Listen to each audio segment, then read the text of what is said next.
You have to get rich now. This is what I don't understand. Oh, I lack motivation, but you don't have time. You have to get rich now, like today. If you're a man and you're not trying to become rich and powerful, I don't know what the you're doing with your time. If you're a man and you're not motivated to do anything it takes to get into the winner's circle, because it's about 50 people on the planet, the main characters. If you're not dedicated, you don't have the motivation, if you're not prepared to do whatever it takes to get to the top, I don't know what the you're doing with your life. But I promise you, although the climb is difficult, it's arduous, yeah, sure. It's gonna hurt on the way up, but it's worth it. I realized I had to get rich when I was 16 years old. I've told this story before, but I was walking to college with 3 of my friends and a guy burnt past in a red Ferrari. And I said to my friends while we were walking, how does this man have 300,000 pounds for a car when none of our families even have cars? Back then, the world was different. It wasn't like it is now. When I was 16, you didn't see money. I didn't see money. I didn't have the internet. I didn't see private jets. I didn't know Monaco. I didn't know Saint-Tropez was a place. I didn't know about girls on yachts. I didn't know about anything. I'm growing up in England completely flat broke. And the first time I had access visually to money, I knew I couldn't live as a second-class citizen any longer. I make all of this clear to people, and I say that money is a competency test. You simply need to want it. If you want it, you're going to get it. But you're not going to get anything in this life you do not want. The cocaine-addicted hooker addict wants money for cocaine and hookers. That's why he's richer than you. The crack addict needs money for crack. That's how he manages to get some new money every day with no job. You don't want it enough. If you want to get rich, I absolutely guarantee you will get rich. You have the entire world at your fingertips, and you're still not motivated, and you still don't care enough, and you're still not prepared to try something new.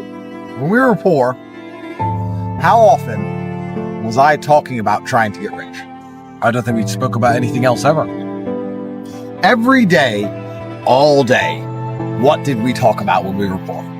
How to get rich, why we need to be rich, what we do if we were rich. And we imagine these fictional scenarios. We'd say, we'll just go to brand new cities and we'll just stay in the best hotels and we'll just have girls and we'll just have money. And we sit there and go, but if you travel around all the time, how do you have a job? How do you work? I was like, I don't know, we'll work it out. Remember actually saying, look, we're just going to travel and have money. Yeah, we'll be in New York, smoking cigars in the back of a Maybach. There'll be millions in the account somehow. But we were still in the paradigm of jobs. So we're like, it would have been like time off work. So maybe we can work a bunch. We can have a month where we can just travel around. Wild. It's all we talked about all of the time. I thought someone was rich for the most basic things. If you had Coke in your house as a kid, I thought your parents were rich. Yeah, drinks that weren't tap water. If you had drinks that weren't tap water, your parents were rich. Yeah, we were. I remember feeling rich because I had food in the fridge full of food. A few bottles of booze, 2 bottles of Smirnoff, bottle of whiskey, a couple bottles of wine in the fridge. I thought, I'm prepared for a weekend. Should we live in New York? New York where the rich people live. I quite like New York. Are we going to end up doing American Psycho if we move to New York, Tristan? We're going to end up buying business cards and going to dinners and giving business cards out and having loads of hot girls in our apartment. Another thing I don't understand about people who don't try and make money. Getting rich is the easiest way to achieve all the things you want to achieve. Oh, yeah. You want people to respect you when you talk. Yep. Easiest way, get rich. Yep. You want girls to love you. Easiest way, get rich. You want to leave a legacy and be remembered. Easiest way, get rich. Yeah. It's amazing that people say getting rich is hard when it's in fact the easiest possible way to achieve all the things you want to achieve. How else can you go down in history and be remembered in a positive light without getting rich? You'd have to dedicate your life to charity and live in a shithole. But you could do a lot more charity if you had money. Exactly. So I'm not even saying that in those scenarios money wouldn't help you, but I'm saying that for you to even go down in history without money, you would have to completely sacrifice all good about your life when you could instead just get rich, or get rich and do the same thing and do better than you would do without the money. No, money is not everything, but it is an easy way to make your mark in history. And also it's a basic competency test. If you're alive for long enough and you still don't have any money, there must be something wrong with you. You're either stupid or lazy, or you're not dedicated, or you're not thinking outside the box. You're too lazy to attempt to try something new, so you are lazy. You can be lazy while working hard. Yeah. A lot of people who work very hard who are still lazy. Back then, when we were trying to get rich, We tried a new thing every 5 seconds. Remember, every day we tried something. Yeah, a lot of them failed. All of them them failed. We try this, we try that, we try this. We tried those energy drinks in Tesco. Yeah. That's that old story. SMS text line competition. SMS text line competitions in magazines. We tried to set up that weight loss thing website. Remember when I found that website? You make weight loss website. Yeah. We tried everything. Every day we had a new business idea. None of it ever worked. But most people are not prepared to keep trying new things. When we say to people, guys, here's something you can try, often they go, yeah, but I've already got something. Well then do both, idiot. Yeah, exactly. Sleep less. Sleep less and get rich. Sleep 2 hours less a day. You either want it or you don't. Truthfully, if you want it, it's impossible to fail. Yeah. It's actually amazing how impossible it is to fail. Everybody has to play the game of trying to get some money. Everyone on planet Earth, no matter who you are, no matter how much of an anti-capitalist hippie you are, you have to play the same game as everyone else. Try to get some money to do the things that you want to do. So you may as well get good at it. It's true. If something about life is certain, get good at it. Like war, like violence, and like making money. Imagine the mayhem of people recognizing us, you fighting crackheads. Nightmare. So now we have to avoid poor people at all costs, even though we were once poor, because being poor is no longer safe. No wonder they avoided us. I was like, well, I haven't got any rich friends. Now I know. They were avoiding. Can't blame them. You know? Can't blame them. It's always a risk with the brokies, you don't know. Yeah, right. You're right. Only a few of them are ever going to make it out. Most of them are going to stay exactly where they are. Angry, sad, and bitter with Twitter accounts. Stay away from them. Angry, sad, and bitter on Twitter. Hate something brand. You can't build on hate. You can hate someone with all your heart. You can't build on it. You can't get rich from it.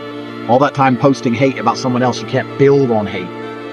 But build on love by empowerment. You can't build on hate. It's not you can't monetize it. No one gives a shit that you're a hater. Yeah. That's why they're all going to lose and we're just going to keep winning. This goes back into what we were saying earlier, right?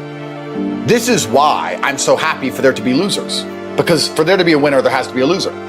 The reason it's so easy to win in the world today is because the majority of people are perfectly prepared to lose. Yeah. You just described, you have to wake up and you have to give a shit. You have to wake up and go, you know what?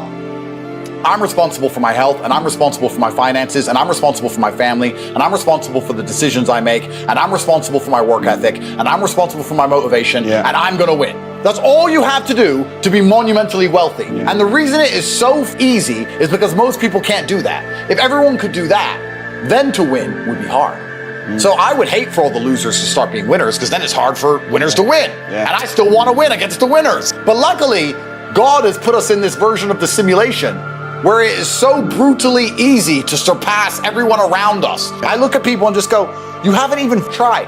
It's like a race and the gun goes off and I start running as fast as I can. And I turn around and no one's even moved. So I'm like, all right, well, I'll jog then. And I'm nearly done and no one's even moved. Then I start walking. Then I just lay down and just have a rest. And I look at the back of the finish line, the start line, and everyone's still standing there. I don't feel like running. I'm not motivated. I'm stressed. Like, they're all just standing around the start line. And I'm right there at the finish line, and they're telling me like, oh, you're a bad person because you have money. I just gave a fuck about my own life. Like, I just cared. How there are people waking up each morning and not giving a shit about their own life. Who do you expect to wake up and give a shit if you don't? Or even you or me, do you think any of us wake up and go, John, I really need to get John a Ferrari. I really need to get John a Ferrari and a hot bitch and a nice big house. Today I'm gonna focus on John. No, we'll help you if you're here to help, if you're here to be helped. Now you care.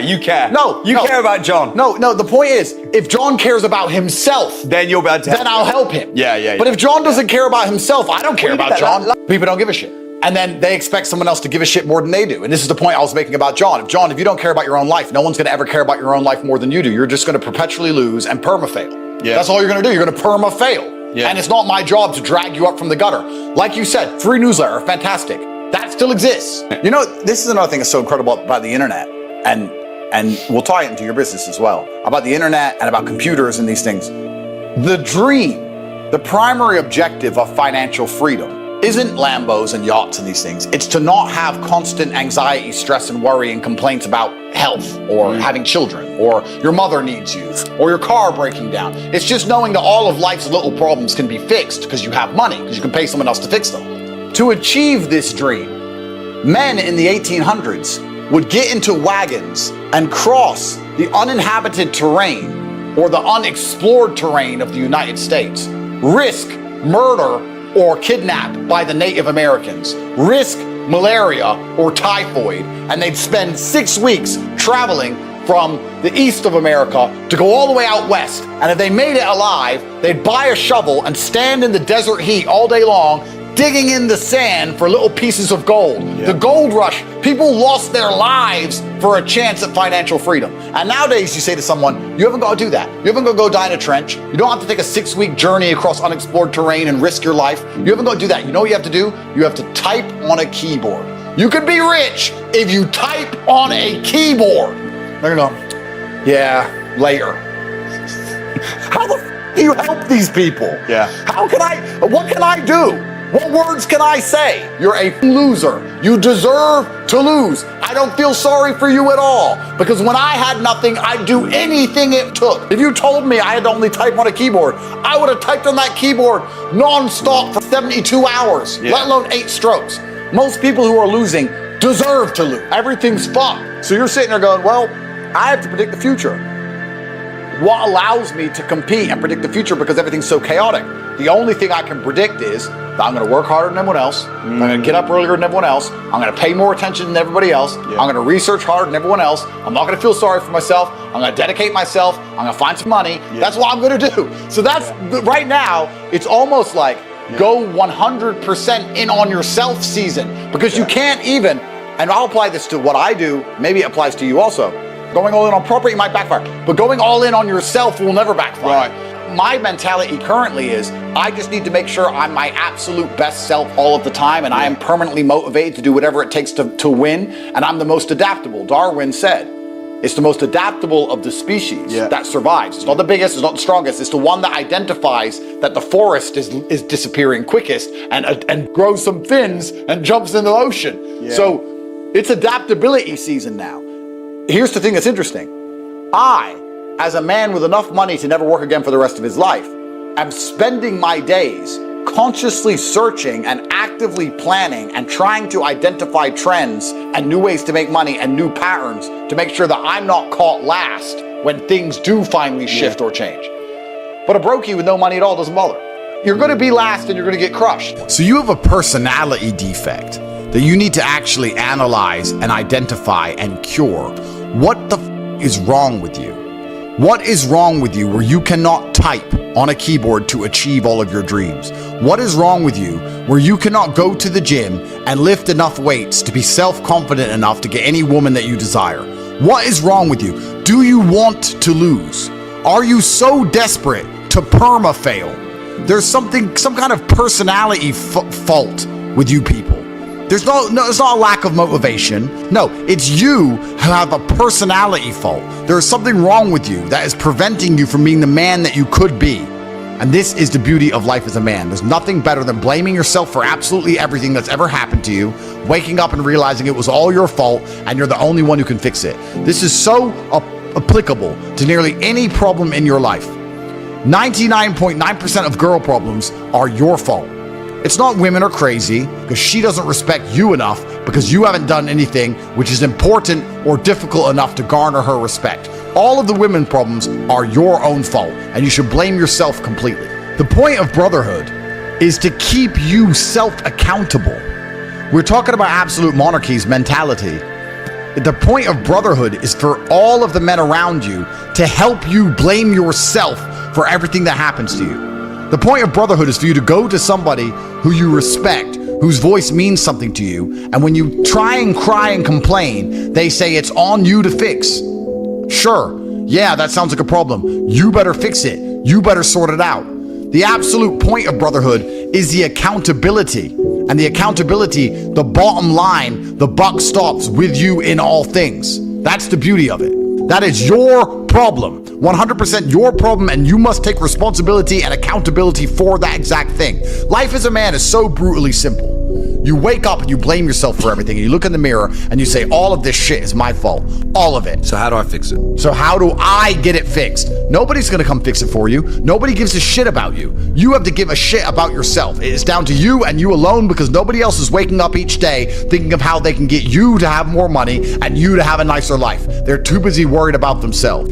Guys, you have to try. Absolutely everything is on your back. Absolutely everything is your fault. But We get a lot of questions asked to us, and even here in Dubai, we have people running up to us asking for advice, and the advice is for you to care about your own life, care about the people around you, and realize that you have absolutely no capability as a man, that nobody's going to ever love you, and your love means nothing. There's no point in you loving anybody if you cannot help them. There's no point in you loving anybody if you cannot take care of them when they need you. Your love means nothing if you're useless, and you're not going to have much love in your life if you're useless.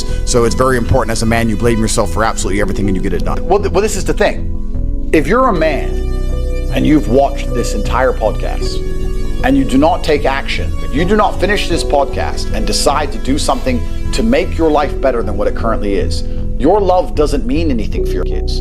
This is what's so amazing to me about broke people. As a man, your love only has value if you have capability. When a capable man says, I love you, that matters. When a loser man or a weak man or a lazy man says, I love you, it means nothing because he can't do anything with the love. Your love is empty. Women know this intrinsically. This is why when a loser says to a girl, I love you so much, she's like, I don't care, because she knows you can't help her. You can't improve her life. You can't protect her. When a winner says, I love you, she feels it. Yeah. Women know this intrinsically. So it's amazing to me that men will sit here.